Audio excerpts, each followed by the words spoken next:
ओ वसुदेव सुतं देवं कंसचानूरमर्दनं देवकी परमानन्दं कृष्णं वन्दे जगद्गुरुं। यदा यदा धर्मस्य ग्लानिर्भवति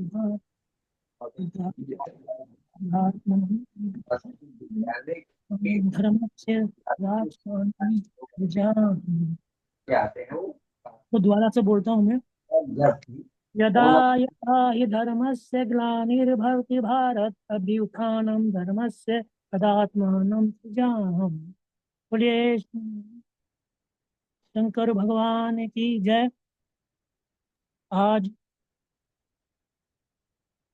उसके बाद मंगलाचरण की शुरुआत करते हैं।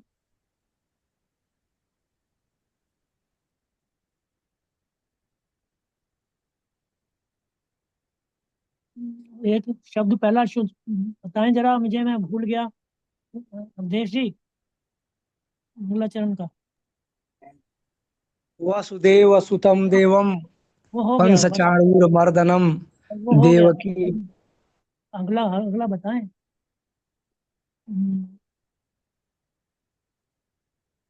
ब्रह्मानंदम परम सुखदम से पहले वाला जो श्लोक है, यदा यदा यदा यदा तो हो गया। हि धर्मस्य ग्लानिर्भवति भारत सच्चिदानंद रूपाय एकम नित्यम विमलमचलम सर्वधी साक्षिभूतम सच्चिदानंद भावातीतम रूपाय त्रिगुणरहितम सद्गुरुम तन्नमामि।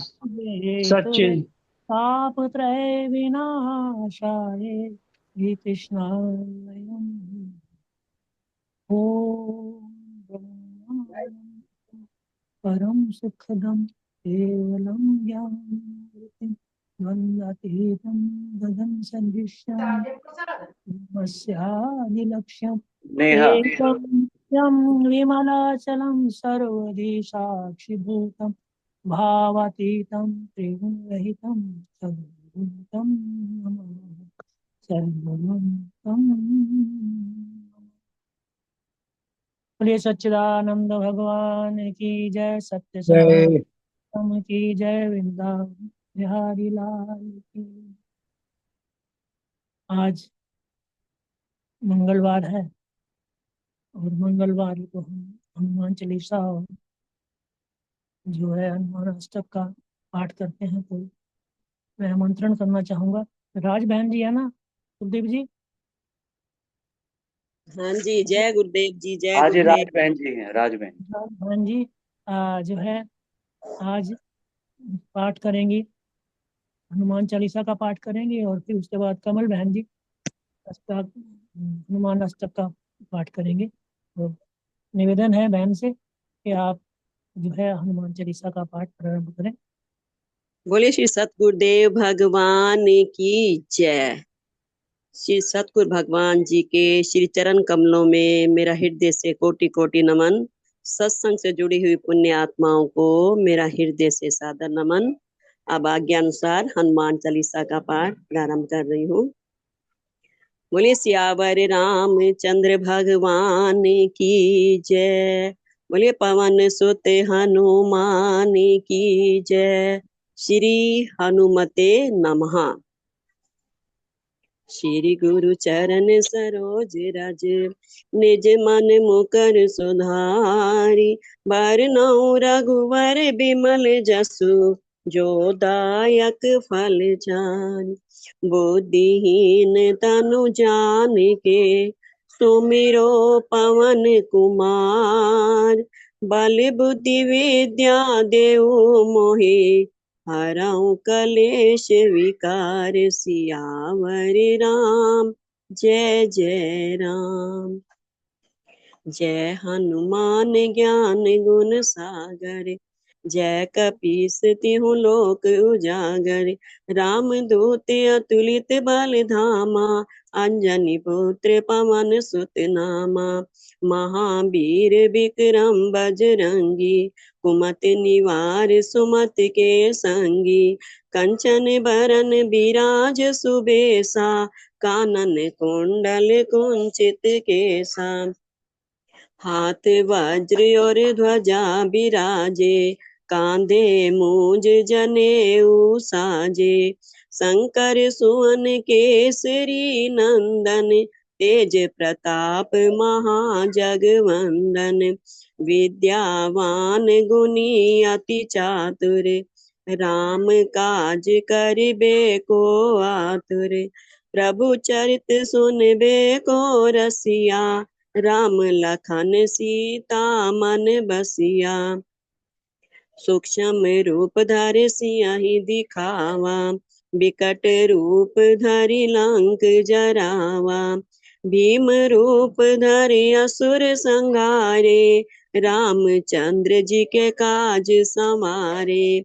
लाए संजीवनी लखन जियाए, श्री रघुबीर हर्ष उर लाए। रघुपति कीनी बहुत बड़ाई, तुम मम प्रिय भरतहि सम भाई। सहस बदन तुमरो जस गावे, अस कई श्रीपति कंठ लगावे। सनकादिक ब्रह्मादि मुनीसा, नारद सारद सहित अहिसा। जम कुबेर दिगपाल जहाँ ते, कवि कोविद कहि सके कहाँ ते। तुम उपकार सुग्रीव ही कीना, राम मिलाए राजपद दीना। तुमरो मंत्र विभीषण माना, लंकेश्वर भय सब जग जाना। जुग सहस्र जो जन पर भानु, लील्यो ताहि मधुर फल जानु। प्रभु मुद्रिका मेल मुख माही, जलधि लांग गए अचरज नाही। दुर्गम काज जगत के जेते, सुगम अनुग्रह तुम रे तेते। राम दुआरे तुम रखवारे, होत न आज्ञा बिनु पैसारे। सब सुख लहे तुम्हारी सरना, तुम रक्षक काहू को डरना। अपन तेज संभारो आपे, तीनों लोक हाँकते कांपे। भूत पिशाच निकट नहीं आवे, महावीर जब नाम सुनावे। नासे रोग हरे सब पीरा, जपत निरंतर हनुमत बीरा। संकट ते हनुमान छुड़ावे, मन क्रम वचन ध्यान जो लावे। सब पर राम तपस्वी राजा, तिनके काज सकल तुम साजा। और मनोरथ जो कोई लावे, सोई अमित जीवन फल पावे। चारों जुग परताप तुम्हारा, है प्रसिद्ध जगत उजियारा। साधु संत के तुम रखवारे, असुर निकंदन राम दुलारे। अष्ट सिद्धि नौ निधि के दाता, असवर दीन जानकी माता। राम रसायन तुमरे पासा, सदा रहो रघुपति के दासा। तुमरे भजन राम को पावे, जन्म जन्म के दुख बिसरावे। अंत काल रघुवरपुर जाई, जहाँ जन्म हरि भक्त कहाई। और देवता चित्त न धरई, हनुमत से सर्व सुख करई। संकट कटे मिटे सब पीरा, जो सुमिरे हनुमत बलवीरा। जय जय जय हनुमान गोसाई, कृपा करो गुरुदेव की नाई। जो शत बार पाठ कर कोई, छूटाई बंद महासुख होई। जो यह पढ़े हनुमान चालीसा, होए सिद्धि साखी गौरी सा। तुलसीदास सदा हरि चेरा, कीजे नाथ हृदय में डेरा। पवन तनय संकट हरन, मंगल मूर्ति रूप। राम लखन सीता सहित, हृदय बसऊं सुर भूप। सियावर राम जय जय राम, मेरे प्रभु राम जय जय राम। करो कल्याण सीताराम। जय श्री राम जी, जय श्री राम। जय बहुत बहुत धन्यवाद बहन, बड़े जय भी भाव से, प्रभाव से, अंतस वैसे लगा जैसे अंदर से शब्द निकल रहे हैं। बहुत अच्छे से जो है आपने हनुमान चालीसा का पाठन किया, आपका बहुत बहुत धन्यवाद।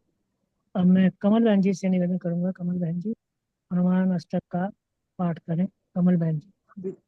जय गुरुदेव। गुरुदेव भगवान के चरणों में कोटि कोटि प्रणाम। सभी गुरु भाई बहनों को सादर नमन। संकट मोचन हनुमान अष्टक। हनुमान भगवान की जय। बाल समेर विबक्ष लियो, तब तीनों लोक भयो अंधियारो।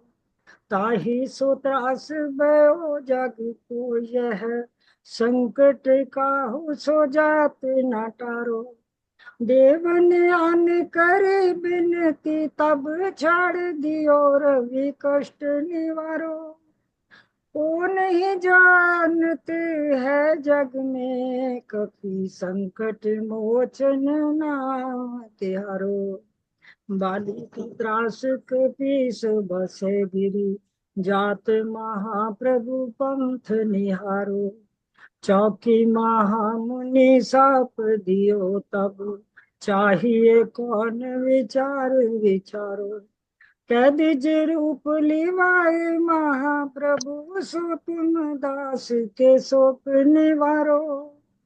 को नहीं जानत है जग में, कपि संकट मोचन नाम तिहारो।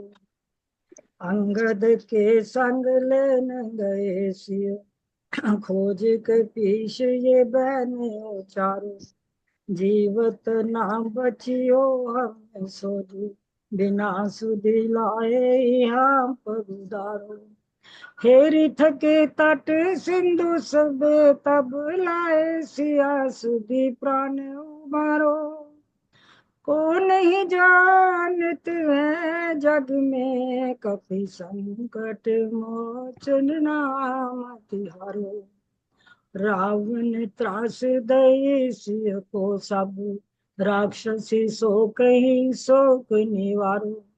ताहि समय हनुमान महाप्रभु, जाए महारज नीचर मारो।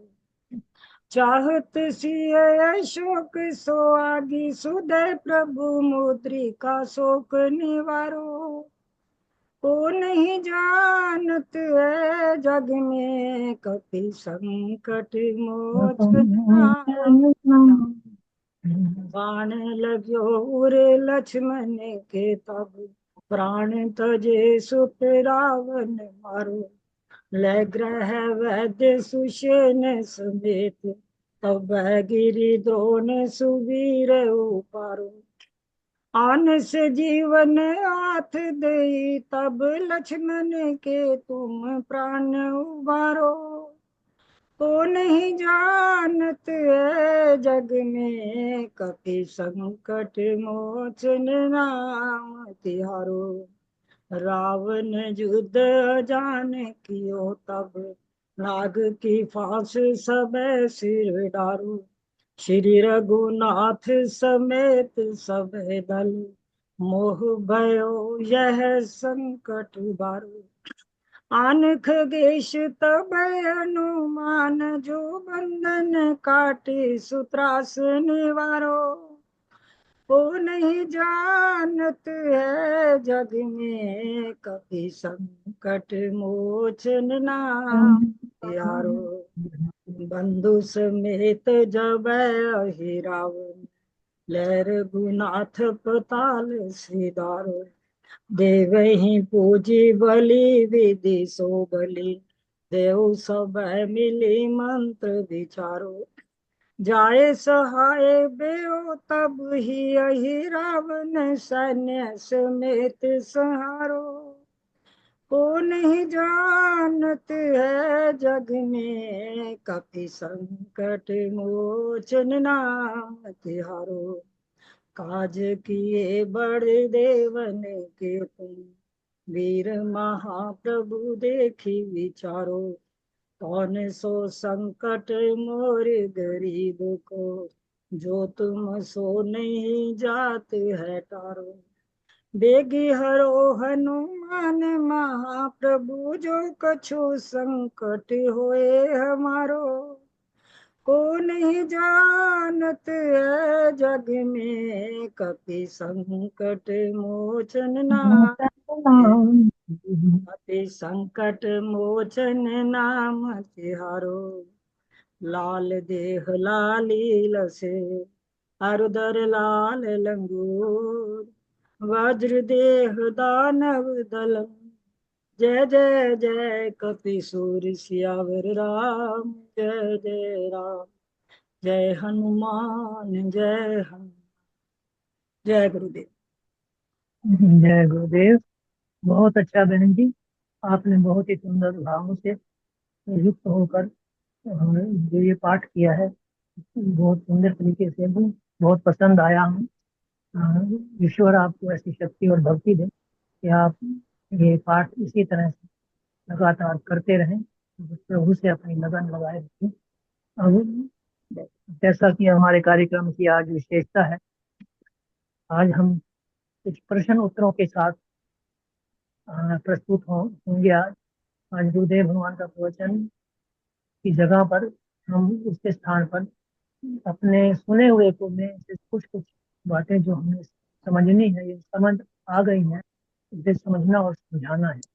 जय गुरुदेव जी। स्वामी जी, एक निवेदन बोलिए। है जी। जो प्रश्न नंबर 5 है ना, उसमें कोई व्याख्या की तो आवश्यकता है नहीं, केवल इतना ही जानने की जिज्ञासा हुई है कि गुरुदेव अनेक अवसरों पर कहते हैं कि कोई भी व्यक्ति अपनी जागृत आदि अवस्था को अथवा युवा वृद्ध बाल अवस्था को बनाए नहीं रख सकता है। बहुत बार कहते हैं कि वो गुरुदेव इस बात को कहते हैं, वो ऐसा कह के क्या समझाना चाहते हैं, केवल इतना बताना है, तो वो तो आप भी बता देंगे तो हो जाएगा बस। कोई नहीं, जिसको भी पहले ये सभी क्रम से आते जाएंगे। आप सुनिए, पहले प्रश्न नंबर 1 से जब 5 नंबर आएगा तो वहां से उसकी चर्चा करेंगे, क्योंकि उसको समझने की भी कोशिश करेंगे। ठीक है जी, ठीक है जी, ठीक है। तो मैं प्रश्नों की जो विषय है उसे प्रस्तुत करना शुरू करूं। आप सब एग्री हैं, तैयार हैं? मेरी आवाज अच्छे से आ रही है? जी बिल्कुल आ रही है, शुरू कीजिए स्वामी जी, शुरू कीजिए। हाँ, तो पहला प्रश्न ये है, व्यतिरेक और अन्वय रेखा है, इस प्रक्रिया द्वारा परमात्मा को कैसे जाना जा सकता है? ये एक प्रश्न है। व्यतिरेक और अन्वय ये क्या है, और इस रीति से हम परमात्मा को, आत्मा को कैसे जान सकते हैं? ये प्रश्न है मुझे, जिस साधक ने भी किया है। इसके ऊपर कोई, जितने भी लोग यहाँ हमारे गुरु बहन भाई बैठे हैं, कुछ कहना चाहे तो मैं उनका नाम मंत्र देता हूँ कि वो इस प्रश्न के बारे में अपनी बुद्धि द्वारा या अपने जो समझ के द्वारा इसका एक्सप्लेन करूँ। तो कौन करना चाहेगा वो ये बताएं, या फिर मैं अपने आप अपना नाम लेकर पूछूं कि तुम करो?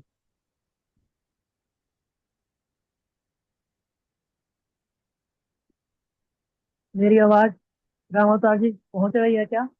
आवाज आपकी आ रही है। स्वामी जी आप ही कॉल करिए किसी को जिसको कॉल करना। जी स्वामी जी, आपकी आवाज आ रही है।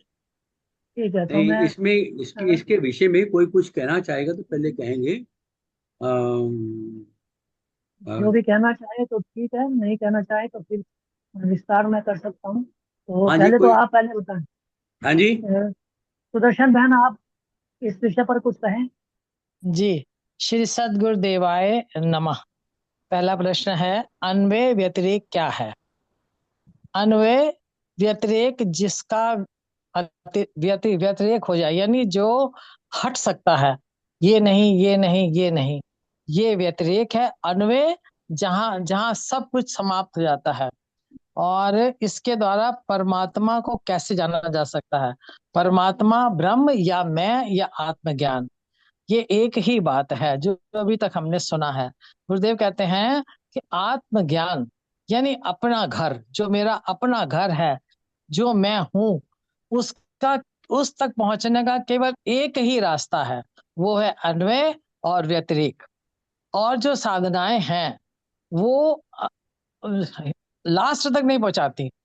वो अंत में अच्छी लगती हैं बहुत, लेकिन आखिर में चूंकि रहती नहीं है इसलिए रुलाती हैं, क्योंकि रहती नहीं है। गुरुदेव कहते हैं कि अन्वय और व्यतिरेक ही एक ऐसा मार्ग है जिसके द्वारा हम अपने घर आत्मज्ञान को प्राप्त कर सकते हैं, मैं को जान सकते हैं। मैं को जाना यानी परमात्मा को जाना, परमात्मा को जाना यानी ब्रह्म को जाना, अपना ज्ञान, आत्मज्ञान। और गुरुदेव कहते हैं कि व्यतिरेक जैसे जो तुमने जाना है उसे भूल जाओ, और जो जानना चाहते हो उसे भी भूल जाओ। और ध्यान में जो तुम्हें नाद, दृश्य, आश्चर्यजनक चीजें दिखाई दे उन्हें भूल जाओ। साधना भूल जाओ, ध्यान भूल जाओ, समाधि भूल जाओ, और अंत में भूल को भी भूल जाओ। मैं भूलना चाहता हूं या मैं भूल गया हूं, इस बात को भी भूल जाओ। फिर जो बचा वो साक्षी। और फिर गुरुदेव कहते हैं कि साक्षी को भी सदा याद नहीं रखो, मैं साक्षी हूं, मैं साक्षी हूं। एक बार भ्रम की निवृत्ति हो गई, बात समझ में आ गई, तो बस हो गया। जैसे हमें ये पता है कि स्वप्न जो है ये सत्य नहीं है, एक बार पता लग गया, अब हम सोने से नहीं डरते, और कोई भयंकर स्वप्न आ जाएगा इससे भी नहीं डरते, और अच्छा स्वप्न आ जाएगा इससे भी नहीं डरते, ना इससे खुश होते हैं। हाँ आएगा, ठीक है, रहेगा नहीं, क्योंकि हमें स्वप्न की सत्यता का अच्छी तरह पता लग गया है। इसी तरह एक बार सब कुछ हटा के, सब कुछ भूल के, सब कुछ ये भी नहीं, ये भी नहीं, ये भी नहीं, ये भी नहीं, अंत तक जब हम साक्षी तत्व तक पहुंचे तो उसका भी स्मरण नहीं रखना है। अदरवाइज एक बार संदेह रहित जान लिया, अपने अपने आप को साक्षी हूं, अब इसकी स्मृति बनाने की भी जरूरत नहीं है, क्योंकि ये भी बाद में बंधन बन जाएगी। इसकी भी जरूरत हमें ना लगे, तब समझो कि मैं अपने घर में आत्मज्ञान में टिक गया हूँ। और गुरुदेव के श्री वचनों से ही ये संभव है। ये मैंने सुना और समझा। श्री सद्गुरुदेवाय नमः। अति सुंदर, कोई बहुत और अच्छा लगा, बहुत अच्छा कोई लगा और ये। इस विषय पर, कोई और इस विषय पर कोई कहना चाहे? रामोतार जी, आप कुछ कहना चाहोगे? हाँ जी। हाँ, जय जय गुरुदेव। गुरुदेव जी, जय गुरुदेव। मैं हाँ जी, आप कह रहे हैं राम अवतार जी कुछ? जी जी जी जी, जय आप गुरुदेव। कहिए, आप कहिए।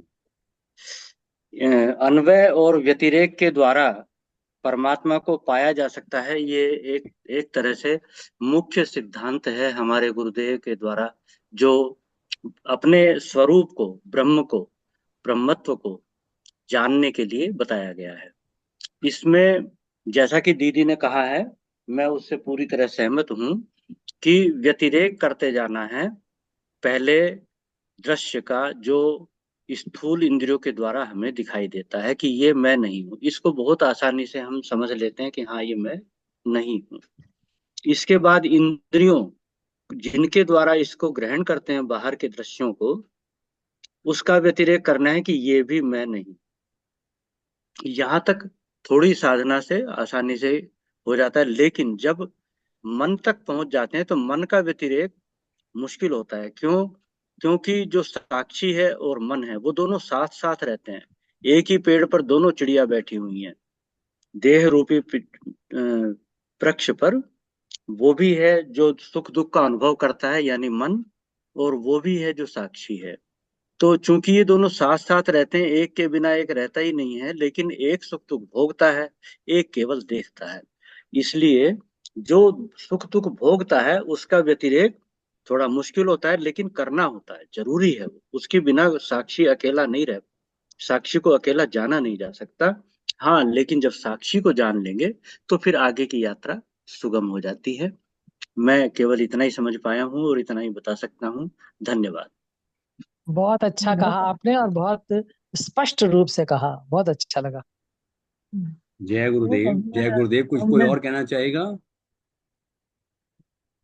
कि मैं मैं कह हर्षा दूं? बहन से निवेदन, मैं अच्छा, आप मैं भी कह इसके बाद आप, इसके बाद आप है। कहना। अभी हर्षा हर्षा बहन से निवेदन कर रहा हूँ मैं। हर्षा हाँ बहन, जी, हाँ जी। जय हर्षा गुरुदेव। बहन, जय जय गुरुदेव। गुरुदेव। गुरुदेव भगवान के पूज्य चरणों में बारंबार नमन करते हुए आप सब भाई बहनों को भी सादर प्रणाम। गुरुदेव भगवान ने अन्वय व्यतिरेक द्वारा ब्रह्म को जानने की प्रक्रिया बतलाई है। व्यतिरेक यानी जो नेति नेति करके जानना है। ये शरीर में नहीं हूँ, ये इंद्रियां में नहीं हूँ, ये इंद्रियों के विषय में नहीं हूँ, ये मन में नहीं हूँ, और ये बुद्धि भी में नहीं हूँ, ये अहंकार भी नहीं हूँ। इसे छोड़ते छोड़ते जो शांत स्वरूप है वह मैं हूँ। जैसे जागृत अवस्था जाती है, स्वप्नावस्था आती है, स्वप्नावस्था के जानने पर सुषुप्त अवस्था आती है, अवस्थाएं बदलती रहती है, पर अवस्थाओं को जानने वाला मैं सदा बना रहता हूँ। इसी तरह इस शरीर, इंद्रिय, मन, बुद्धि, अहंकार से परे आत्मा में हूँ। जब ये समझ में आता है तो जैसे यह मन, बुद्धि, इंद्रियों द्वारा इन सब का लय मेरी सच्ची मैं में हो जाता है, तो मैं आत्मा हूँ ये जानने में आता है। किंतु जब पूरे जगत का लय मुझ में होता है तो ब्रह्म का साक्षात्कार होता है। अगर ब्रह्म है तो फिर वो सब में है, सब समय है। ये होता है अन्वय। अन्वय यानी ये भी मैं हूँ, ये भी मैं हूँ, ये भी मैं हूँ। पहले व्यतिरेक करना है और फिर अन्वय। जय गुरुदेव। जय बहुत अच्छा गुरुदेव। बहन। अति सुंदर, अब अति सुंदर। हाँ, बहुत सुंदर, दीदी ने बहुत इस बढ़िया कहा। अब हाँ जी। कुलदीप जी आतुर हैं अभी मैं कुछ कुछ कहने कहूँ? के लिए। हाँ, हाँ, आप, मुझे तो स्वामी आपसे जी। आतुरता। हाँ जी, कहिए कहिए सर। स्वामी जी, इस विषय में बस मेरे को ज्यादा जानकारी नहीं है, थोड़ा सा कहना चाहता हूँ। जैसे मैं कौन हूँ, आत्मा क्या है, ब्रह्म क्या है, सृष्टि कैसे हुई, ये बहुत सारे प्रश्न मन में उठते हैं। जिसके मन में ऐसे प्रश्न उठते हैं उसे क्या कहेंगे? जिज्ञासु। जब जिज्ञासु ऐसे प्रश्न उठते हैं तो उसका हल उसको चाहिए। उसका उसको इन चीजों को जानने की कोशिश कर, कैसे जाने। अब जब सृष्टि हुई थी, सृष्टि कैसे हुई? उस समय ना मैं था, ना आप थे, कोई भी नहीं था। इसको जाना कैसे जाए? उसका तरीका एक ही है, अन्वय और व्यतिरेक। अब ये अन्वय और व्यतिरेक है क्या, पहले इसको तो समझ लें। व्यतिरेक ये है कि हम चीजों को इसको हटाते जाएं, ये भी हटा दिया, ये भी हटा दिया, ये भी नहीं है, ये भी, मैं ये भी नहीं हूं, ये भी नहीं हूं, जो बच्चा वो मैं। अन्वय क्या है? जैसे कोई चीज बिल्कुल स्पष्ट तो नहीं है आपके सामने, आग लगी है, आप धुआं देख रहे हैं, लेकिन उससे आप अंदाजा लगाते हैं वहां आग जरूर लगी हुई है। तो ये अन्वय है। अब इसको हम, अलग अलग एग्जांपल्स हैं हमारे सामने। जैसे एक तो है, गुरुदेव बहुत अच्छी एग्जांपल बताया करते हैं घड़ा और मिट्टी की। कि घड़ा जो बना है, उसका उपादान क्या है? मतलब कि जो भी चीज दुनिया में बनती है उसका मूल कारण कोई ना कोई जरूर है। बिना मूल कारण के, बिना उपादान के कोई चीज बन नहीं सकती। जैसे घड़ा है तो ये कहें कि घड़ा बिना मिट्टी के बन गया, संभव है? क्यों जी? नहीं, ये नहीं, संभव नहीं है। नहीं संभव। ओके। हाँ जी, अब मेरी बात का जरा आंसर तो दे दीजिए। तो जैसे एक घड़ा और मिट्टी की बात हम कर रहे थे। दूसरी अभी हम कर देते हैं और सिंपल ले लेते हैं। हम मिट्टी की एक गोली बना लेते हैं, गीली मिट्टी लेके गोली बना लेते हैं। गोली को गोली को चपटी कर देंगे, तो क्या हो गया, चपटी को उसके बाद में और लंबाई में कर देंगे, शेप बदलती गई। क्या हो गया, व्यतिरेक किसका हो गया, व्यतिरेक हो गया पहले गोली का, गोली चपटी बन गई और उस चपटी का व्यतिरेक क्या हो गया, शेप का। वो सीधी लंबी बन गई। ये व्यतिरेक हो गया कि हम चीजों के इसको हटा के दूसरी चीज में बनेंगे, लेकिन उसके अंदर सत्य एक है। क्या है, वो मिट्टी है, उसको नहीं हम हटा पाएंगे। उसकी शेप जितनी मर्जी बदलते रहो, उसको ये क्या है, अंधे, जो कारण, जो मूल कारण है वो है मिट्टी। ऐसे ही हम चलते हैं गहनों के ऊपर। क्या हम ये कोई गहना बिना सोने के बना सकते हैं? जब भी कोई गहने 1000 किस्म के आए, 50 किस्म, लाखों किस्म के गहने बन सकते हैं, लेकिन उस गहनों का मूल कारण, उसका उपादान क्या है, उपादान है सोना। हम सोने के बिना गहना नहीं बना सकते, ये है। ऐसे ही औजार हैं, लोहे के बिना नहीं बन सकते। इसके जरिए हमने जाना कि हर चीज के अंदर उपादान का होना जरूरी है। तो जो चीज अभी हम सृष्टि की ओर चलते हैं, ये सृष्टि बनी है, तो उस समय कौन था, किसने देखा उसको, किसी ने नहीं, ना मैंने देखा ना आपने देखा। सृष्टि में जो कुछ भी हुआ, आप कृष्ण भगवान कहते हैं कि सृष्टि में जो कुछ भी हुआ है वो सब मेरे से हुआ। कहते सत्य भी मैं हूं, असत्य भी मैं हूं। कितनी बड़ी बात कह दी भगवान कृष्ण ने। अब सत्य और असत्य को समझ के हम ये ना समझे कि झूठ भी मैं हूं, सच भी मैं हूं। नहीं, सत्य असत्य वो चीज जो आज दिखती है वो खत्म हो जाए। जितने भी संसार में जो कुछ भी दिख रहा है, चाहे कोई व्यक्ति है, चाहे पेड़ पौधा है, चाहे वो पर्वत हैं, चाहे नदियां हैं, वो सब खत्म होने वाले हैं। चींटी से लेके ब्रह्मा तक जो बने हैं वो सब खत्म होने वाले हैं।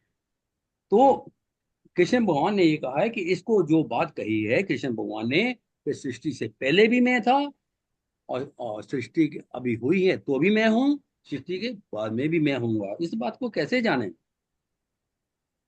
इसका ये है कि जैसे पहले अपनी बात हुई है कि हर चीज का कोई ना कोई उपादान जरूर होता है। तो इस तरह पहले हम अपने पे ले लेते हैं, मैं क्या हूं। हम अपने को ये समझते, आज तक हमारी अज्ञानता के तरीके से हम अपने आप को दे मान बैठे हैं। अगर वीडियो ऑन हो सकता है, हाँ कोई बात नहीं। हमने अपने आप को दे माना हो, तो जो हम अपने देह से लेके चलते हैं, हम ये समझते हैं, ये कहते हैं ये हाथ मेरे, ये ये मुंह मेरा, ये मैं हूं। ये जिस चीज को हम कहते हैं मेरा मेरा मेरा, वो मैं नहीं हूं। इससे चले, मैं ये देह नहीं हूं। उसके आगे चले, मैं मन नहीं हूं। जैसे अ, अभी अभी पहले मेरे पहले सपने बताया है, मैं मन नहीं हूं, बुद्धि नहीं हूं, चित्त नहीं हूं, अहंकार नहीं हूं। ये सब बदलते हैं, मन मिनट मिनट में बदलता है। मन में सत्य नहीं है, कोई भी चीज जो बदलती रहती है उसमें सत्य नहीं है। हमारी निगाह जो बार बार देखती है दृश्य को, उसमें कोई सत्य नहीं है। जो हमारा मन मिनट मिनट में बदलता रहता है उसमें कोई सत्य नहीं है। इसी भगवान यही कहते हैं कि सत्य भी मैं हूं, असत्य भी मैं हूं। वो असत्य है, और जो सत्य क्या है, जो कभी नहीं बदलता, जो साक्षी है, वो आत्मा है। पहले तो हम इस तरीके से हमने आत्मा को जाना। और आत्मा भी क्या है, आत्मा उस ब्रह्म का रूप है, उस ब्रह्म का ही एक अंश है आत्मा। ये आत्मा चींटी से लेकर हाथी तक, मनुष्य से लेकर ब्रह्म तक, ब्रह्मा तक सब में पाई जाती है। और किसी में छोटी, किसमें बड़ी, सब में एक जैसी, सब में एक जैसी है। कोई फर्क नहीं है, भगवान ने कोई फर्क नहीं रखा, सबको दी।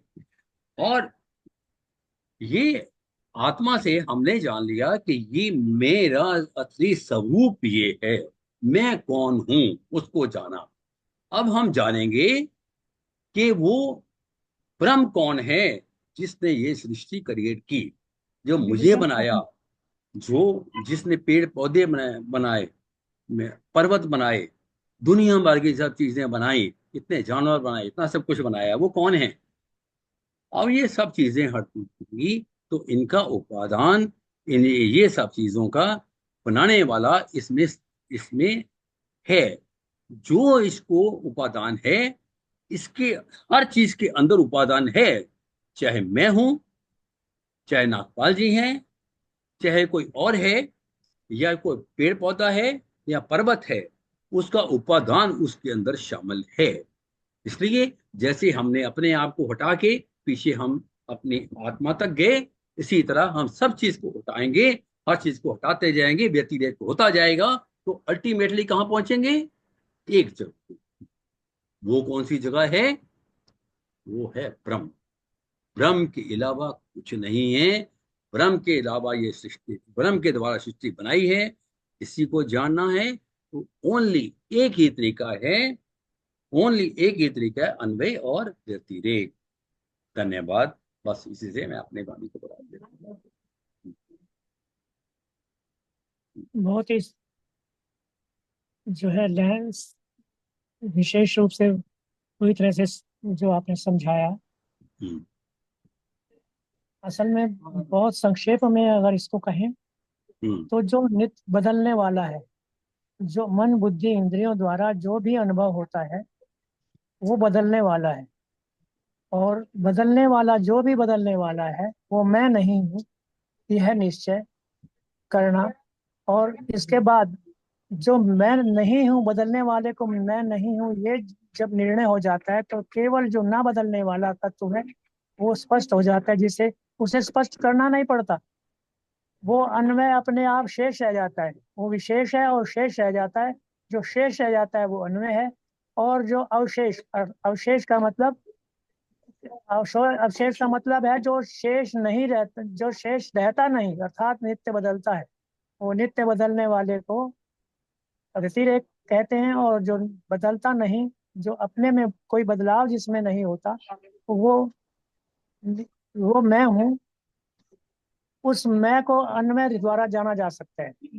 ये मैं नहीं, ये मैं नहीं, मन मैं नहीं, बुद्धि मैं नहीं, इंद्रियां मैं नहीं, संसार नहीं, वस्तु नहीं, परिस्थिति नहीं। तो ये जो बदलने वाली सब चीजें हैं वो मैं नहीं। जब ये निश्चय होता है तो फिर जो मैं है वो शेष रह जाता है, और वो मैं शेष रह जाता है, ललाना नहीं पड़ता, उसके लिए प्रयास नहीं करना पड़ता। वो प्रयास बिना प्रयास ही अपने आप में स्पष्ट हो जाता है। ऐसा करके व्यतिरेक और अन्य द्वारा हम अपने परमात्मा को, आत्मा को जाना जा सकते हैं। तो अब नेक्स्ट प्रश्न पर हम चलते हैं।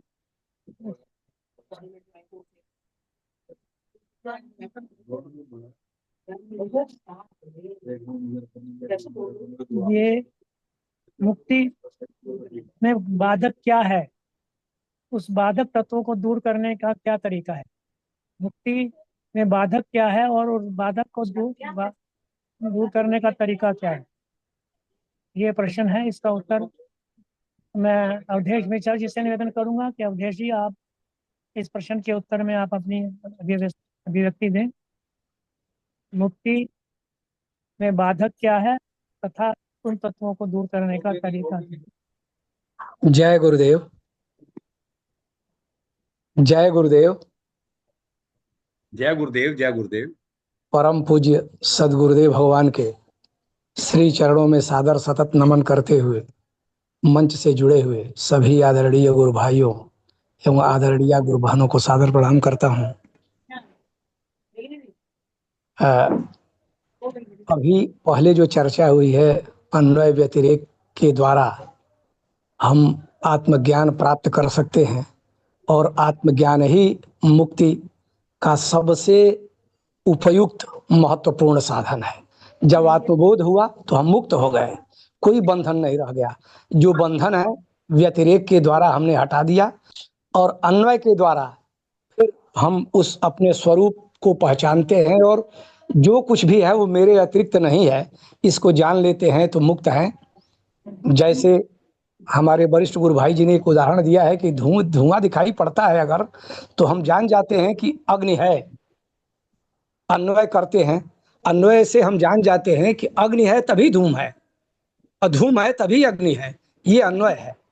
हम स्वबोध में जब स्थित हो गए तो यह हमारे से ही, हमारे चेतन से ही जो प्रतिभासित आभासित होता है, सब वह उससे भिन्न नहीं है, वो भी मैं ही हूँ।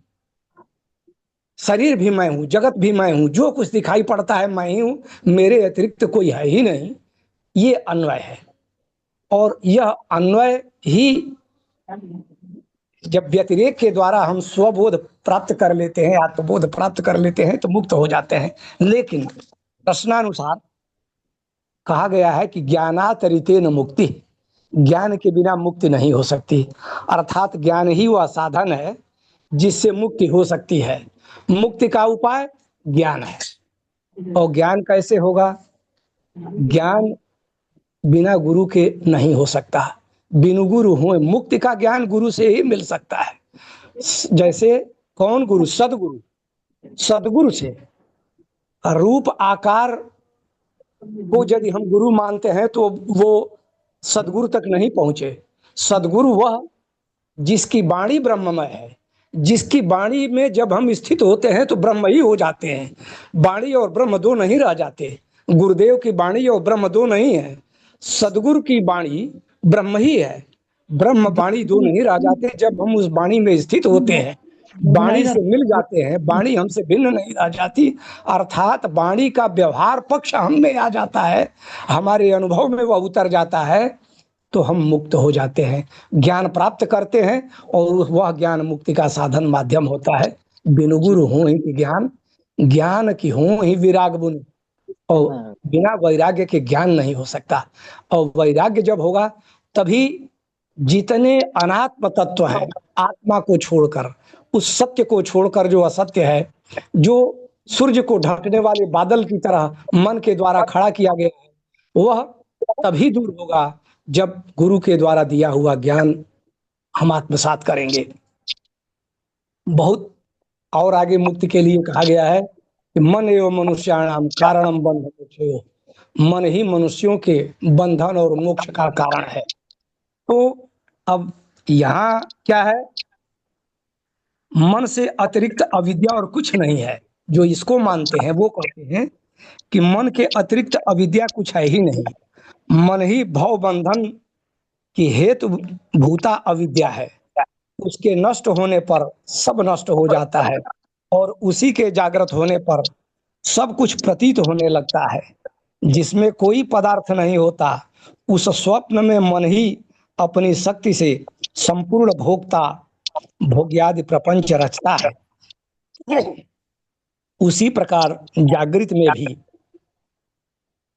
कोई और विशेषता नहीं है, अतः यह सब मन का विलास मात्र है। कहते हैं सुसुप्ति काल में मन के लीन हो जाने पर कुछ भी नहीं रहता। यह बात सबको विदित है। अतः इस पुरुष का यह संसार मन की कल्पना मात्र ही है। वस्तुतः यह मन ही देह आदि सब विषयों में राग की कल्पना करके इसके द्वारा रस्सी में पशु की भांति पुरुष को बांधता है, और फिर इन विषवत विषयों में विरसता उत्पन्न करके, वैराग्य उत्पन्न करके इसको बंधन से मुक्त कर देता है। इसलिए मन शुद्ध हो, मन पवित्र हो तो व्यक्ति मुक्त ही है। और बंधन को जब देखा जाता है तो अहंकार, जो अहंकार कृत्रिम खड़ा होता है, शरीर को मैं मान लिया जाता है। मैं मानने के बाद सारा बंधन हो जाता है। यदि शरीर को मैं न माना जाए, शरीर हम नहीं है ये जान ले, तो समझा जाए कि मुक्ति का मार्ग प्रशस्त हो गया। और यह कारण है बंधन का। और वैराग्य आदि जो बताए गए हैं माध्यम, तो मन शुद्ध हो, वैराग्य हो जाए इन संसार के विषयों में, वस्तुओं में, तो फिर मुक्त हो जाता है व्यक्ति। और इसके अन्वय व्यतिरेक भी माध्यम है, वो मुख्य माध्यम है। आ गया है कि अन्वय के व्यतिरेक से ही हम उस तत्व को प्राप्त कर सकते हैं, आत्म तत्व को प्राप्त कर सकते हैं और मुक्त हो सकते हैं। वैराग्य होना ही मुक्ति है। विषयों में विरक्ति हो जाए, मुक्त मिच्छस्ते चात कहा है ये अष्टावक्र जी ने कि हे तात यदि मुक्त चाहते हो विषयान विषय त्वज, विषयान विषवत त्यज, विषयों को विष की तरह त्याग दो। क्षमा आर्जव दया तो सह, सत्यम पीयूषवद भज, क्षमा आर्जव दया सत्य को अमृत की तरह सेवन करो। इन्हीं के साथ मैं परम पूज्य सदगुरुदेव भगवान के श्री चरणों में कोटि कोटि प्रणाम करता हूँ। जय गुरुदेव, जय गुरुदेव। स्वामी जी, मैं एक वाक्य कहूं? स्वामी जी, स्वामी जी कहाँ गए? स्वामी जी, कहा जाए, सुन रहे होंगे। नहीं, जरा उनसे उनसे स्वीकृति भी लेनी है और ये भी पूछना है कि अगर सही है तो हामी भरे। स्वामी जी, एक वाक्य कहना चाहती हूँ इस प्रश्न के उत्तर में। जी हाँ, मिश्रा जी ने बहुत बढ़िया व्याख्या की और बहुत अच्छे से समझाया, लेकिन मैं एक बार आज जरूर बताइएगा कि ये सही है कि नहीं। हम मुक्ति में बाधक है संसार के प्रति जो जागृत अवस्था है उसके प्रति सत्य बुद्धि। जब सत्य बुद्धि होती है तो फिर उसका आकर्षण हो जाता है। आकर्षण हो गया तो सुखासक्ति हो गई उसके साथ। हमने जो उससे सुख मिला उसमें आसक्ति हो गई और यही हमारी मुक्ति में बाधक बन रही है। और सत्य बुद्धि क्यों हुई? क्योंकि जब जब हम जगे हमको सेम संसार मिला तो हमारी उसमें सत्य बुद्धि हो गई। ये मेरे हिसाब से जो मैंने सुना समझा, ये है मुक्ति में बाधक। और बिल्कुल ये आपने बाधा दूर कैसे होगी? ये बाधा दूर होगी, श्री वचनों को सुने। और श्री वचनों को सुनने का मतलब होता है जो गुरुदेव ने कहा। जरूरी नहीं है कि जो गुरुदेव ने कहा हमने वही सुना। जो गुरुदेव ने कहा अगर हमने वही सुना तो वो वचन हमें पहुंचा देंगे। अभी अवस्थी जी ने कहा कि गुरु के वचन ब्रह्म है, लेकिन हम वही सुन पाए क्या जो उन्होंने कहा? अगर हमने वही सुन लिया जो गुरुदेव ने कहा तो फिर ये वचन हमारे मुक्ति में सहायक हो जाएंगे। और अगर उसके लक्षण क्या होंगे? जिसने ये सुन लिया उसकी हर स्थिति में, हर घटना में, हर परिस्थिति में उसके मुंह से निकलेगा धन्यवाद धन्यवाद। क्योंकि वो देख लेता है कि सब कुछ हो रहा है, करता मैं नहीं हूं, और जो कुछ हो रहा है वो अवश्य अवश्य मेरे भले के लिए हो रहा है। इसलिए वो कह उठता है तेरा पाना मीठा लागे। इसी के साथ मैं चाहूंगी स्वामी जी की बताइए कि यहाँ पर कहाँ क्या छूटा और क्या सही रहा। ये बात मैं खुद भी यही कहने वाला था कि वस्तु व्यक्ति परिस्थिति में जो सुख का आभास है, वस्तु व्यक्ति परिस्थिति में जो सुख का आभास है, यही मुक्ति में बाधा है। जी हमें जब हम वस्तु व्यक्ति परिस्थिति के सुख को सुख नहीं मानते या उससे आकर्षित नहीं होते, आकर्षित होना कोई बात नहीं, उसको आकर्षित होते हैं, लेकिन उस आकर्षण को सत्य मानकर जो सत्य बुद्धि उसमें हाँ, हो जब जाती सत्य है मान लेते हैं वो जो तो आकर्षण होता है बड़ा प्रबल होता है। हाँ जी, वो प्रबल होता है। तो उस प्रबल वैसे तो आकर्षण खेल में भी खेलते हैं उसमें भी अच्छा लगता है, लेकिन हमको पता होता है ये खेल सत्य नहीं है, इसलिए वैसा आकर्षण वहां नहीं होता जैसा हमको संसार में है, क्योंकि संसार के प्रति हमारी सत्य बुद्धि है। जी, तो बस यही हमें देखना है कि हम धीरे धीरे गुरुदेव के परिवर्तनों के द्वारा उनकी उनकी जो वाणी है उनका प्रभाव हमारी चेतना पर पड़े। हम जी जी सब देखें, हम संसार में रहें, लेकिन संसार में वस्तु व्यक्ति स्थिति से सुख की कल्पना ना करें, सुख की कल्पना ना करें, बल्कि जो मिला हुआ है उसको परमार्थ में, पर में लगा दें, दूसरों में लगा दें। तो निश्चित रूप से नित्य मुक्त को मुक्ति की कोई आवश्यकता नहीं है। बस ये हटे तो नित्य मुक्त तो अपने आप में स्पष्ट है। मुक्ति पाना नहीं है, मुक्ति का अनुभव करना। जी क्योंकि जी मुक्ति कोई पाने की चीज नहीं है, कहीं जाकर मिलती हो ऐसा नहीं। बस ये आकर्षण हटे और मुक्त में हूँ, ये जो हमारा निर्णय है, ये जो सत्य है, वो सत्य बुद्धि अपने आप ही प्रकट हो जाती है। प्रकट नहीं कर धन्यवाद सकते, धन्यवाद। हटाना पड़ता है, हटाने की कोशिश करनी है। लेकिन मुक्ति को पाने के लिए कोई कोशिश नहीं करती। वो जी नित्य मुक्त अवस्था हमारी है, वो जी स्वाभाविक है। वो स्वभाव से ही हमारे भीतर से अपने आप ही अवतरित हो जाती है। बस ये लौकिक जगत के आकर्षणों में जो हमारी जो भौतिक चीजों में जो रुझान है या जो आकर्षण है, बस ये छूटना चाहिए।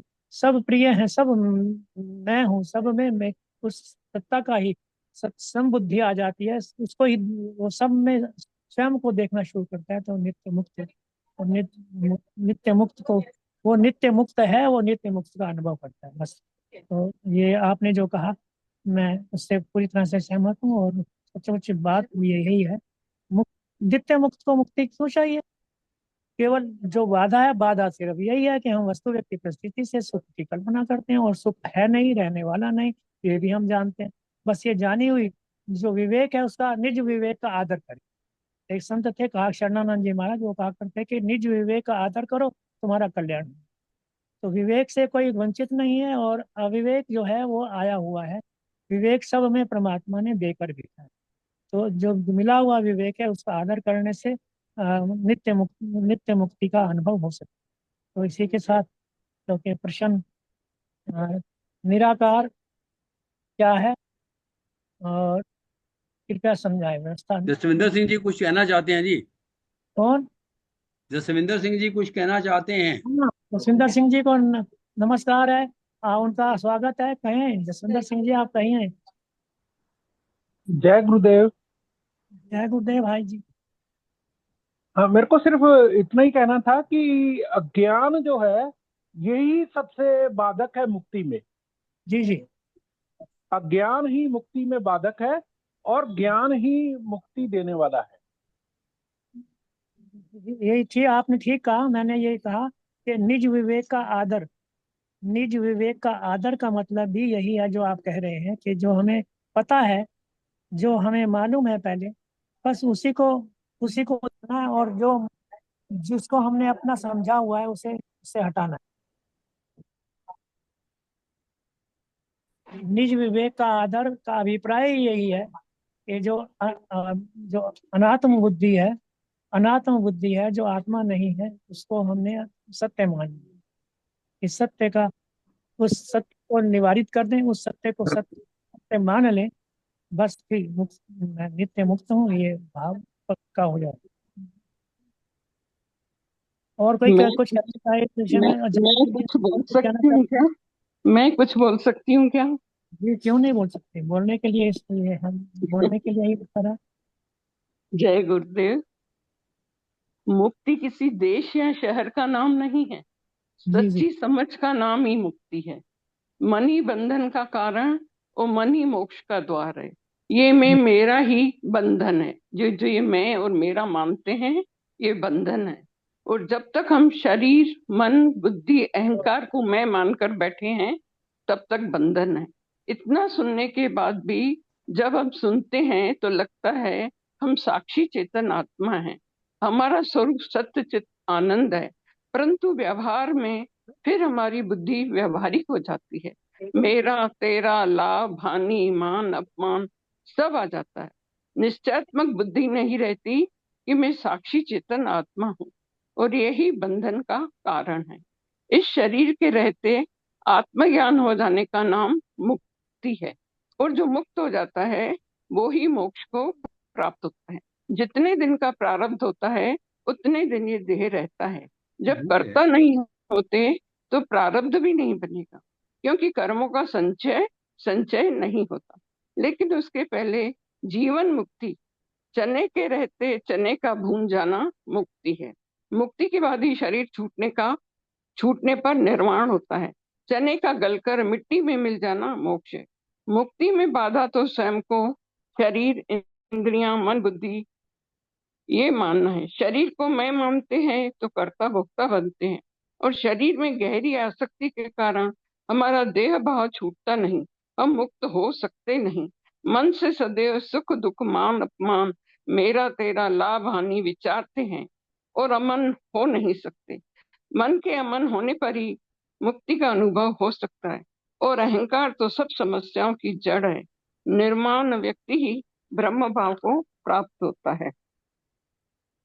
और ब्रह्म ज्ञान भी उसी पात्र में ठहरता है जहाँ मन विक्षेप नहीं होता है, न संसार में आकर्षण है, न चित्त में चंचलता है, चित्त शांत रहता है, मन में मुक्ति की अभिलाषा है।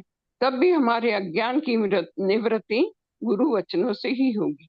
जैसो चंदा उगवे सूरज चढ़े हजार, एते जाना हो दिया गुरबिन घोर अंधार। गुरु वचनों का केवल श्रवण ही नहीं करना, मनन भी करना और जीवन में उतारने का अभ्यास भी करना है। गुरुदेव भगवान कहते हैं कि कष्टों को भी मुक्ति का साधन बनाओ। जब तक हमारे काम, क्रोध, लोभ, मोह नहीं जाते, तब तक ब्रह्म निष्ठा द्वारा सब विकार हटाने की कोशिश करो। और हमको ज्ञान न टिकने का कारण हमारी इच्छाएं हैं, वासनाएं हैं, जो ज्ञान को टिकने नहीं देती, और यही मुक्ति में बाधा है। बोलिए सदगुरुदेव भगवान की जय। बहुत सुंदर, बहुत सुंदर बहन। सचमुच इस सत्य को ही तो, इस सत्य की अन्वेषण करना, इस सत्य का अनुभव करना है। इस सत्य के अनुभव से निश्चित रूप से नित्य मुक्त तो मुक्त है। बस वो अष्टावक्र भी कहते हैं, तू अपने आप को मुक्त, बंधन में मान तो बंधन में, और अपने आप को तू मुक्त मान तो तू मुक्त है। और वो का कैसे, वो तेरे अंदर शक्ति दी है, परमात्मा ने शक्ति दी है, उस शक्ति के माध्यम से तू इस सत्य का अन्वेषण कर। बहुत सुंदर। अगले प्रश्न पर आ सकते हैं। कोई और कुछ कहना चाहता है इस विषय में? गुरदीप जी आगे चले। जी आगे चले हाँ जी, स्वामी हाँ जी। जी, आगे चलें। जी, तो निराकार क्या है? अगला प्रश्न ये है कि निराकार क्या है। तो निराकार को समझने के लिए हमें साकार क्या है ये भी जानना जरूरी है। जो दिखता है, जो दिख सकता है, जो हमें अनुभव में आ रहा है और दिख रहा है, वो साकार है। और उस साकार में जो शक्ति, जिस शक्ति से साकार अपना काम कर रहा है, वो निराकार। तो निराकार से ही सब संसार की रचना निराकार से हुआ है, और निराकार ही सब आकारों का आधार है। तो निराकार एक ऐसी एनर्जी है, एक ऐसी सत्ता है, एक ऐसी आत्मा है जिसका कोई आकार नहीं। जैसे व्यक्ति है तो व्यष्टि है, व्यक्ति है तो व्यष्टि है। और अ, अगर वो निराकार है तो समष्टि है। समष्टि और व्यष्टि, व्यष्टि कब तक है? जब तक वो इंद्रियों से, मन बुद्धि इंद्रियों वाला है। और मन बुद्धि इंद्रियों से परे जब अपने आप को व्यष्टि, सब कुछ मैं हूँ ये जाने, तो वो निराकार है। तो निराकार की महत्ता सचमुच बहुत जबरदस्त है। जो निराकार को जानता है वो साकार को भी बड़ी सरलता से जान सकता है। साकार में हलचल है, साकार में गति है, लेकिन निराकार में वो बिना गति के है। सब कुछ उससे होता है पर वो उसमें कुछ नहीं होता। सब कुछ उससे होता है पर उसमें कुछ नहीं होता। ऐसा जानना निराकार को जानना है। अब इस विषय को अगर कोई क्लियर करना चाहे, इस विषय में कोई और बोलना चाहे तो अपनी, क्योंकि समय का अभाव है, प्रश्न बाकी शेष भी हैं तो। क्लियर हो गया है भगवान जी, हाँ जी, स्पष्ट आपने कर दिया है, आगे बढ़ा जाए। अच्छा। तो अगला है, आत्मा और अनात्मा में क्या भेद है? ये ये तो सरल सा प्रश्न है। इसका तो कोई उत्तर अवधेश जी आप ही दे दें, क्योंकि आपके द्वारा अभी तो दिया गया है। हाँ वो है निराकार। वो शब्द अलग थे लेकिन भाव वही, आना वहीं पर आने हैं कि अभी निराकार एक और बार कमल साकार किशोर के रूप पांडे जी में। को आमंत्रित किया जाए जी। हाँ जी, हाँ, कमल किशोर पांडे जी को आमंत्रित किया जाए। चलो ठीक है जी। कमल जी आप अपनी इस विषय पर अपनी अभिव्यक्ति दें। जय गुरुदेव, जय गुरुदेव। आवाज आ रही है? हाँ आ रही है भाई जी साहब। यार, गुरुदेव कहते हैं कि ज्यादा बोलना ठीक नहीं, ये अपना राजसी ज्ञान मत प्रदर्शित करो, दूसरे की सुनो। तो मैं सुन रहा था, मुझे बहुत अच्छा लगा। अब आदेश हुआ है आपको, तो मैं तीनों पॉइंटों को बोलना चाहता हूँ, अगर कुछ समय आप इजाजत दे तो। सबसे आप पहला बोलिए, जो रखा गया था, समय का ध्यान रखते हुए बोलेंगे तो ज्यादा अच्छा। आप जो कहना चाहते हैं संक्षेप में कहें। बहुत मुझे मालूम है आप जो कहना चाहते हैं, आप जो हलचल है वो आप कहिए, रुकिए मत। तो वो सबसे पहले जो बात आई थी कि मुक्त की, तो आज ही गुरुदेव के सत्संग में, आज ही जो वहां पर जो प्रवचन चल रहा है उसी में था कि ये जो अन्वय और व्यतिरेक जो है, वो गुरुदेव कहते हैं कि ये जो ब्रह्म के जानने की जो ये प्रक्रिया ग्रंथ है, उस प्रक्रिया ग्रंथ में अन्वय और व्यतिरेक का नाम लिया गया है। यानी किस प्रक्रिया से हमको इसको समझना है। तो सीधी सी बात है कि जैसे अगर हम कहें ब्रह्म सत्यम जगत मिथ्या, तो जब हम एक तरफ कहते हैं ब्रह्म सत्यम जगत मिथ्या, इसके मतलब ये है कि अगर हम व्यतिरेक लाते हैं, व्यतिरेक में ये पहले हमें सोचना पड़ेगा कि हम शरीर नहीं, हम मन नहीं, हम बुद्धि नहीं, हम जो है वो सूक्ष्म शरीर भी नहीं, यानी जो अष्टधा प्रकृति है, भूमिरापनो वायु खनो मुद्रेव च अहंकार में भिन्न प्रतिष्ठा, ये आठ की जो आठ जो प्रकृतियां हैं ये सब नहीं है। तो ये व्यतिरेक से हम चलेंगे, ये नहीं ये नहीं ये नहीं, क्यों चलेंगे? इसीलिए चलेंगे कि ब्रह्म सत्यम जगत मिथ्या। अगर हम पहले से ये स्वीकार कर लेंगे कि जगत मिथ्या नहीं है, जगत सत्य है, तो वहां तक पहुंच नहीं पाएंगे। तो ये व्यतिरेक के बाद अब फिर आते हैं अन्वय पे। अन्वय पे जब हम आएंगे, जब ये कारण ब्रह्म और कार्य ब्रह्म और परम ब्रह्म, तो जो कार्य ब्रह्म जो है, ये कार्य कार्य ब्रह्म ये सब प्रकृति है, अष्टधा प्रकृति कार्य ब्रह्म है, लेकिन हम इसको पहले व्यतिरेक करेंगे, फिर हम आएंगे कारण ब्रह्म पर। कारण ब्रह्म का मतलब अक्षर, क्षर और अक्षर। तो जब हम अक्षर पे आएंगे तब हम कहेंगे कि ये अन्वय है, लेकिन वो भी अन्वय नहीं है, वहां से हमको पहुंचना है परम ब्रह्म में। लेकिन वो व्यतिरेक के माध्यम से पहले हम कार्य कार्य ब्रह्म को अपना नहीं मानेंगे, कारण ब्रह्म को अपना मानेंगे, फिर हम अन्वय से हम कारण ब्रह्म को भी अपना मानेंगे, कार्य ब्रह्म को भी अपना मानेंगे और पर ब्रह्म को भी अपना मानेंगे। अब दूसरी बात आती है मुक्ति की। मुक्ति का जो बात कही गई है, मुक्ति में राम सुखदास जी का मैं कोट करता हूँ। राम सुखदास जी ने कहा है, भक्ति योग में ये कहा गया है कि परमात्मा से विमुक्ता ही बंधन का कारण है, यानी मुक्त नहीं। और अपनी जो मोक्ष जो है, जो मुक्ति है, जो ज्ञान योग में बताया गया है, वो सिर्फ उन्होंने कहा इसमें जो है वो केवल देहाभिमान ही सबसे ज्यादा बाधक है। अब देहाभिमान के साथ ये भी बात आ जाती है, अगला पॉइंट आपका आत्मवस्तु और अनात्मवस्तु, ये भी उसी में जुड़ जाती है। यानी केवल सिर्फ और सिर्फ आत्मा माने व्यष्टि और समष्टि माने ब्रह्म, इस व्यष्टि में आत्मा और समष्टि में ब्रह्म के अलावा जो भी है, यहां तक कि अक्षर भी है, क्षर तो है ही है, अक्षर भी है, ये सब अनात्म है। केवल आत्मा, आत्मा के मतलब है कि जो सत्य, जो पहले भी था, जो अभी भी है और जो आगे भी रहेगा, यानी अमेवा समेवा अग्रो। और गुरुदेव ने कहा है, पूरा श्लोक तो हमें याद नहीं है, कि बाद में भी जो बचेगा वो भी मैं हूंगा, अभी भी मैं हूं, पहले भी मैं था। तो ये जो है, यानी जिसका कभी नाश नहीं होता, वही एकमात्र ये है कि वो आत्मवस्तु है। अब आपकी बात रहेगी आकार, निराकार और साकार की। निराकार और साकार में भी जो गुरुदेव ने एक दिन प्रवचन में कहा था कि अव्यक्त निधनान्यक्त का परिदेवना, यानी ये शरीर, ये पहले भी मैं अव्यक्त था माने निराकार था माने मेरा असली स्वरूप। तो एक है कृत्रिम अहम अहम और एक है वास्तविक अहम। तो जो वास्तविक अहम हमारा है उसका कभी नाश नहीं होता, वो कभी पैदा नहीं होता, कभी जन्मता नहीं, कभी मरता नहीं, न जायते मृत्य वा कदाचन नायम भविता भाव में भूया अजो नित्याम शाश्वतो अहम प्राणो हन्यते हनुमाने शरीर। तो वो जो असली जो ब्रह्म है, जो वो है निराकार। लेकिन ये जो, और जब सृष्टि भगवान बनाते हैं तो वो जब साकार में आते हैं तो निराकार से साकार होता है, लेकिन ये साकार वही वो होता है, नाम और रूप का है। और ये जो नाम रूप नहीं रहता है तब भी हमारी सत्ता रह जाती है। तो ये निराकार और साकार का अंतर है। लेकिन ये दोनों ही, चाहे उसको क्षर अक्षर कह लें, चाहे उसको कृत्रिम और ओरिजिनल कह लें, यानी ओरिजिनल और डुप्लीकेट कह लें, चाहे नंबर 1 चाहे नंबर 2 कह लें, ये सब कहने की बात है, लेकिन सत्य सिर्फ एक। इन्हीं शब्दों के साथ मैं अपनी वाणी को विराम देता हूँ। जब अब इस समय तो हो गया कुलदीप जी,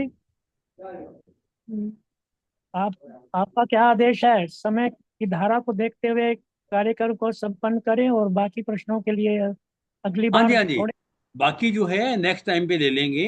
अभी जी अभी जो है आगे समय अनुमति नहीं देता कि आगे हम चर्चा करें। ये जी जो जी, भी जो भी कुछ मेरा एक सुझाव है कि इस सेशन को कल के लिए कंटिन्यू कर लिया जाए। तो हाँ ये जी, सभी प्रश्न कल भी इसी प्रश्नोत्तर को कंटिन्यू कर लेंगे, तो कम से हाँ कम ऐसा, जितने प्रश्न अभी आए हैं वो एक बार सेटल हो जाएंगे। और कल के ठीक है, लिए, मुझे और भी ये कल लग के रहा लिए है कि कंटिन्यू करते हैं। ये जो दो क्वेश्चन है ना, इनका समाधान तो सिर्फ मैक्सिमम 5-10 मिनट में हो जाएगा। तो 5-10 बाकी मिनट में भी हो क्वेश्चन जाए, अभी लेकिन उसके लिए क्वेश्चन और चाहिए।